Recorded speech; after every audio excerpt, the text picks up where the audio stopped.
और उसके कारण वो मुसीबतों को झेलते हुए गुजारा करता रहा, वो रिफॉर्म्स का इंतजार करता रहा। हमें जिम्मेदारी दी गई और हमने बड़े रिफॉर्म्स जमीन पर उतारे।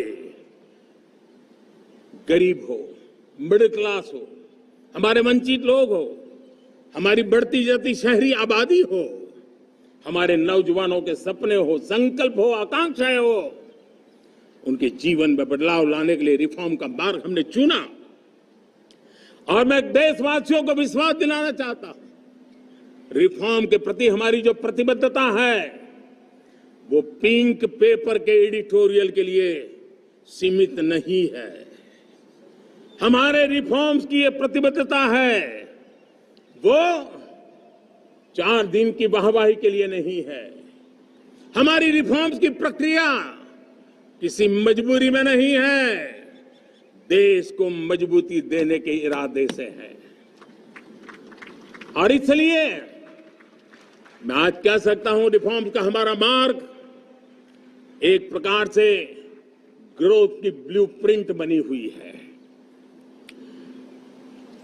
ये हमारा रिफॉर्म, ये ग्रोथ, ये बदलाव, ये सिर्फ डिबेट क्लब के लिए, इंटेलेक्चुअल सोसाइटी के लिए, एक्सपर्ट लोगों के लिए सिर्फ चर्चा का विषय नहीं है।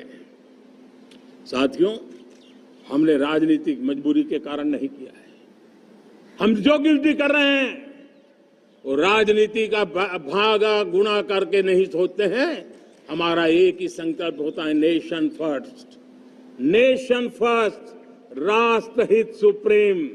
ये मेरा भारत महान बने, इसी संकल्प को लेकर के हम कदम उठाते हैं। साथियों, जब रिफॉर्म की बात आती है, एक लंबा परिवेश है। अगर मैं उसकी चर्चा में चला जाऊंगा तो शायद घंटों निकल जाएंगे, लेकिन मैं छोटा सा उदाहरण देना चाहता हूं। बैंकिंग क्षेत्र में जो रिफॉर्म हुआ, आप सोचिए बैंकिंग क्षेत्र का क्या हाल था। न विकास होता था, न विस्तार होता था, न विश्वास बढ़ता था। इतना ही नहीं, जिस प्रकार की कारनामे चले उसके कारण हमारे बैंक संकटों से गुजर रहे थे। हमने बैंकिंग सेक्टर को मजबूत बनाने के लिए अनेकविध रिफॉर्म्स किए और आज उसका कारण हमारी बैंक विश्व में जो इन्हीं गुने मजबूत बैंक हैं उसमें भारतीय बैंकों ने अपना स्थान बनाया है। और जब बैंक मजबूत होती है ना, तब फॉर्मल इकोनॉमी की ताकत भी बढ़ती है। जब बैंक की व्यवस्था बन जाती है, जब सामान्य खास करके मध्यम वर्ग के परिवार की जो रिक्वायरमेंट होती है उसको पूरा करने की सबसे बड़ी ताकत बैंकिंग सेक्टर में होती है।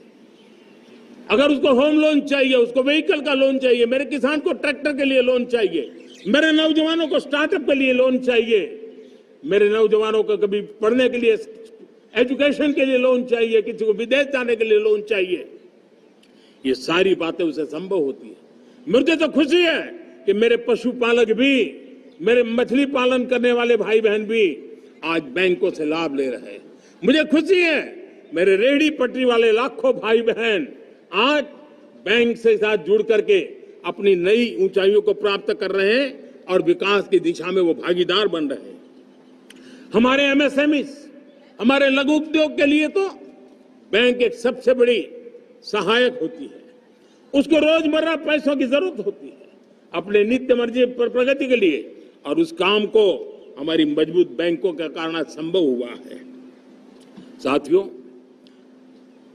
दुर्भाग्य से हमारे देश में आजादी तो मिली, लेकिन लोगों को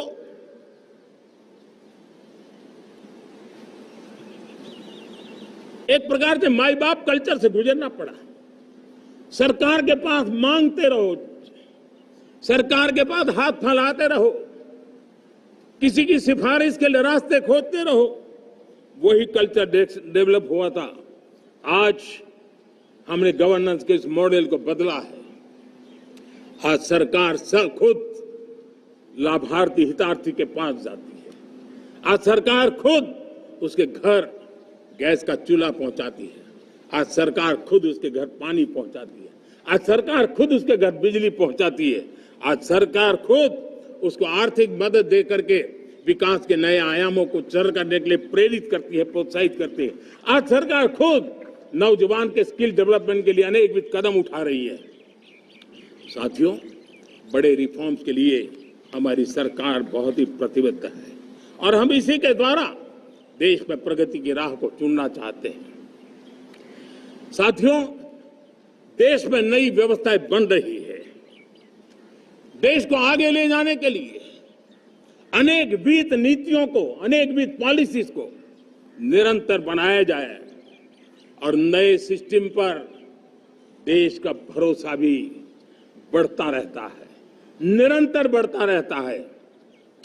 आज जो 20-25 साल का नौजवान है, जो 10 साल पहले जब 12-15 साल की उम्र का नौजवान था, उसने अपनी आंखों के सामने ये बदलाव देखा है। 10 साल के भीतर भीतर उसके सपनों को आकार मिला है, धार मिली है और उसके आत्मविश्वास में एक नई चेतना जगी है और वही देश का एक नया सामर्थ्य के रूप में उभरना है। आज विश्व भर में भारत की साख बढ़ी है, भारत के प्रति देखने का नजरिया बदला है। आज विश्व में युवाओं के लिए संभावनाओं के द्वार खुले हैं। रोजगार के अनगिनत नए अवसर जो शायद आजादी के इतने सालों के बाद भी नहीं आए थे, वो आज उनके दरवाजे पर दस्तक दे रहे हैं। संभावनाएं बढ़ती गई हैं, नए मौके बन रहे हैं।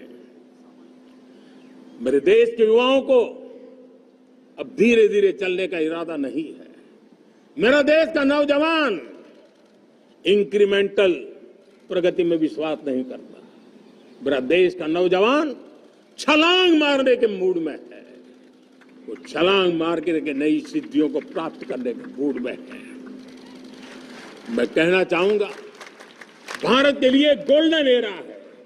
वैश्विक परिस्थितियों की तुलना में भी देखें, ये गोल्डन एरा है। ये हमारा स्वर्णिम कालखंड है। मेरे प्यारे देशवासियों, ये अवसर हमें जाने नहीं देना है। ये मौका हमें जाने नहीं देना चाहिए और इसी मौके को पकड़ करके अपने सपने और संकल्पों को लेकर के चल पड़ेंगे तो हम देश की स्वर्णिम भारत की जो अपेक्षा और हमें विकसित भारत का 2047 का लक्ष्य हम पूरा करके रहेंगे। हम सदियों की बेड़ियों को तोड़ करके निकले हैं। आज टूरिज्म का क्षेत्र हो, एमएसएमई का क्षेत्र हो, एजुकेशन हो, हेल्थ सेक्टर हो, ट्रांसपोर्ट सेक्टर हो, खेती और किसानी का सेक्टर हो, हर सेक्टर में एक नया आधुनिक सिस्टम बन रहा है। हम विश्व की बेस्ट प्रैक्टिसेस को भी आगे देख रखते हुए हम हमारे देश की परिस्थितियों के अनुसार आगे बढ़ना चाहते हैं। हर सेक्टर में आधुनिकता की जरूरत है, नएपन की जरूरत है, टेक्नोलॉजी को जोड़ने की जरूरत है और हर सेक्टर में हमारी नई नीतियों के कारण इन सारे क्षेत्रों में एक नया सपोर्ट मिल रहा है, नई ताकत मिल रही है। हमारे सारे अवरोध हटे, हमारी बंदी से दूर हो, हम पूरे सामर्थ्य के साथ चल पड़े, खिल उठे, सपनों को पा करके रहे, सिद्धि को हम अपने निकट देखें, हम आत्मसात करें, उस दिशा में हम चलना है। अब आप देखिए कितना बड़ा बदलाव रहा है। मैं एकदम जमीनी स्तर की बात करूं, विमेन सेल्फ हेल्प ग्रुप आज 10 साल में हमारे 10 करोड़ बहनें विमेन सेल्फ हेल्प ग्रुप में जुड़ी है। 10 करोड़ नई बहनें। हमें गर्व हो रहा है कि हमारे सामान्य परिवार की, गांव की 10 करोड़ महिलाएं आर्थिक रूप से आत्मनिर्भर बन रही हैं। और जब महिला आर्थिक रूप से आत्मनिर्भर बनती हैं, तब परिवार की निर्णय प्रक्रिया की हिस्सेदार बनती हैं, एक बहुत बड़ी सामाजिक परिवर्तन की गारंटी लेकर के आती है। मुझे गर्व है इस बात पर, लेकिन साथ साथ मुझे गर्व इस बात का भी है कि हमारे सीईओ आज दुनिया भर के अंदर अपनी धाक जमा रहे हैं। भारत के हमारे सीईओ विश्व भर में अपनी धाक जमा रहे हैं। हमारे लिए खुशी की बात है कि एक तरफ मेरे सीईओ दुनिया भर में नाम कमा रहे हैं, भारत का नाम बढ़ा रहे हैं, तो दूसरी तरफ विमेन सेल्फ हेल्प ग्रुप से 1 करोड़ मेरी सामान्य परिवार की माताएं बहनें लखपति दीदी बनती है। मेरे लिए ये भी उतना ही गर्व की बात है। अब हमने सेल्फ हेल्प ग्रुप को 10 लाख रुपए से 20 लाख रुपए देने का निर्णय किया है। अब तक 9 लाख करोड़ रुपए बैंकों के माध्यम से हमारे इन विमेन सेल्फ हेल्प ग्रुप को मिले हैं और जिसके मदद से वो अपने अनेकविध कामों को बढ़ावा रहे हैं। मेरे साथियों, मेरे नौजवान इस तरफ ध्यान दें। स्पेस सेक्टर एक फ्यूचर है हमारे साथ जुड़ा हुआ, एक महत्वपूर्ण पहलू है। हम उस पर भी बल दे रहे हैं। हमने स्पेस सेक्टर में बहुत रिफॉर्म किए हैं। जिन बंधनों में हमने स्पेस सेक्टर को बांध के रखा था उसे हमने खोल दिया है। आज सैकड़ों स्टार्टअप्स स्पेस के सेक्टर में आ रहे हैं। वाइब्रेंट बनता जाता हमारा स्पेस सेक्टर भारत को एक शक्तिशाली राष्ट्र बनाने का एक महत्वपूर्ण अंग है और हम इसको दूर की सोच के साथ मजबूती दे रहे हैं। आज private satellite, private rocket launch हो रहे हैं। ये गर्व की बात है। आज मैं कह सकता हूं, जब नीति सही होती है, नियत सही होती है और पूर्ण समर्पण से राष्ट्र का कल्याण यही मंत्र होता है, तो निश्चित परिणाम हम प्राप्त करके रहते हैं। मेरे प्यारे देशवासियों, आज देश में नए अवसर बने, तब मैं कह सकता हूं 2 चीजें और हुई जिसने विकास को एक गति दी है, विकास को एक नई छलांग दी है। और ये है, पहला है आधुनिक इंफ्रास्ट्रक्चर का निर्माण। हमने इंफ्रास्ट्रक्चर को आधुनिक बनाने की दिशा में बहुत बड़े कदम उठाए हैं और दूसरी तरफ सामान्य मानव के जीवन में जो बाधाएं हैं, ईज ऑफ लिविंग का हमारा जो सपना है, उस पर भी हमने उतना ही बल दिया है। पिछले 1 दशक में अभूतपूर्व इंफ्रास्ट्रक्चर का विकास हुआ है। रेल हो, रोड हो, एयरपोर्ट हो, पोर्ट हो, ब्रॉडबैंड कनेक्टिविटी हो,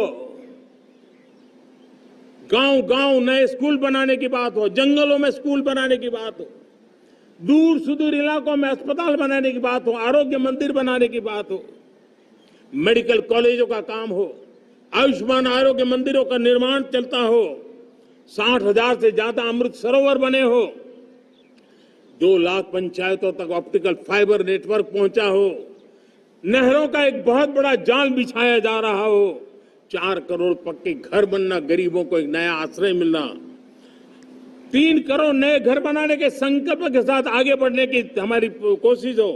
हमारा पूर्वी भारत, नॉर्थ ईस्ट, उसका इलाका आज इंफ्रास्ट्रक्चर के लिए जाने जाना लगा है और हमने ये जो कायाकल्प किया है, उसका सबसे बड़ा लाभ समाज के उन वर्गों तक हम पहुंचे हैं जो ग्रामीण सड़कें वहां बनी है जिनकी तरफ कोई देखता नहीं था, जिस इलाकों को नहीं देखता था, जिन गांवों को नहीं देखता था।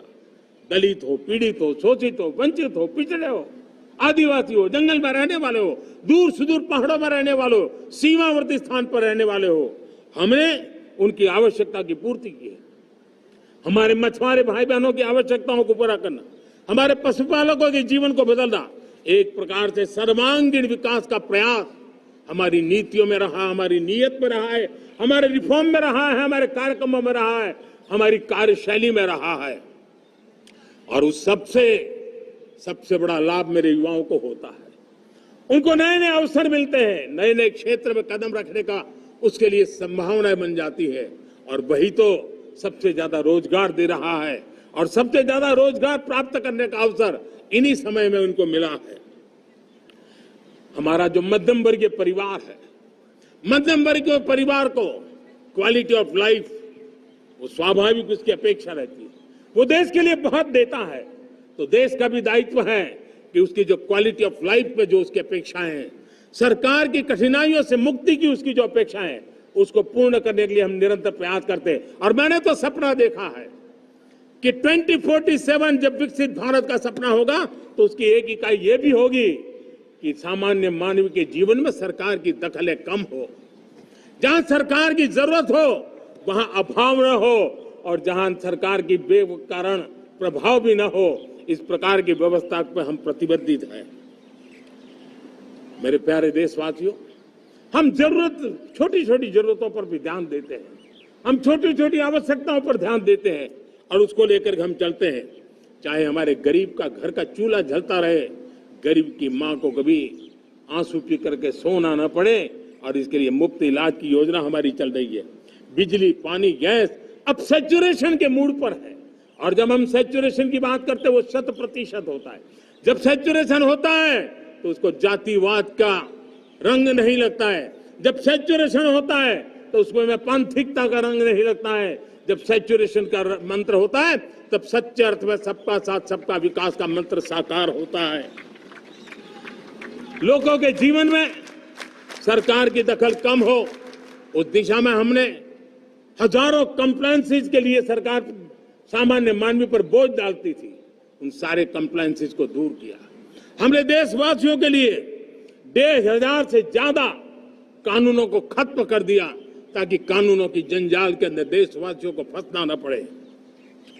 हमने छोटी छोटी गलतियों के कारण ऐसे कानून बने थे उनको जेल में अंदर धकेल दिया जाए। हमने उन छोटे छोटे कारणों से जेल जाने के जो परंपराएं थी उन सारे कानूनों को नष्ट कर दिया और उसको कानूनों को जेल भेजने के प्रावधान को व्यवस्था से बाहर कर दिया है। आज हमने जो आजादी की विरासत के गर्व की बात हम जो करते हैं, सदियों से हमारे पास जो क्रिमिनल लॉ थे, आज हमने उसको नए क्रिमिनल लॉ जिसको हमने न्याय संहिता के रूप में, और जिसके मूल में दंड नहीं पर नागरिक को न्याय, इस भाव को हमने प्रबल बनाया है। ईज ऑफ लिविंग बनाने के लिए देशव्यापी मिशन में काम करें। हर लेवल पर मैं सरकार के प्रतिनिधियों का आह्वान करता हूं। मैं जनप्रतिनिधि, वो किसी भी दल के क्यों न हो, किसी भी राज्य के क्यों न हो, सबसे आग्रह करता हूं कि हमने एक मिशन मोड में ईज ऑफ लिविंग के लिए कदम उठाने चाहिए। मैं हमारे युवाओं को, प्रोफेशनल्स को, सबको मैं कहना चाहता हूं, आप अपने स्थान पर जहां पर आपको छोटी छोटी दिक्कतें होती है, आप उसके सॉल्यूशन को लेकर के सरकार को चिट्ठी लिखते रहिए।